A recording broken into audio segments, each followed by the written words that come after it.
All right, so what I'm demonstrating here is just how effective one ND filter is.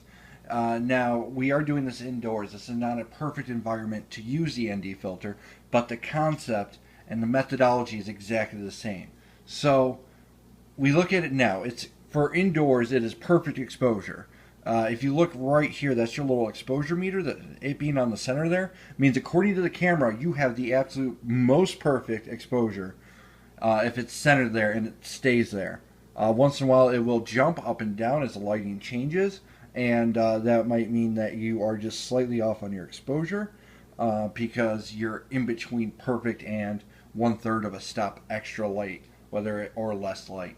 Now, I'm going to put the ND filter in front of it, and we're going to show you the exact effect it will have on here.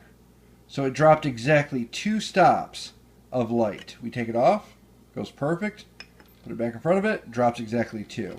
So that's how effective this item is just one little piece of glass, as you see here, will drop 2 stops of light. Now, this is very beneficial if you're using this for landscaping, or if you're on a sunny beach and you're using a very, very large aperture lens. You need ND filters, or neutral density filters, in order to lower the amount of light to come in order to open up that aperture, in order to shrink that depth of field.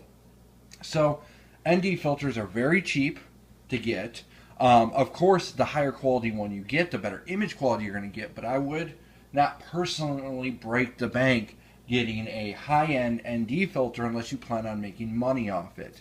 It's a great little tool in order to get certain effects. Alright, well, that just about wraps up that video. I wanted to show you guys what exactly ND filters do, because I had a photographer ask me about them today, and instead of just explaining it to him, I figured, I'll show him and I'll turn it into a YouTube video. So, neutral density filters, just to go into a little bit more detail, they are kind of like tinted glass on your car. They prevent light from coming in to the lens, and I know as photographers we're always like, oh, we always want more light.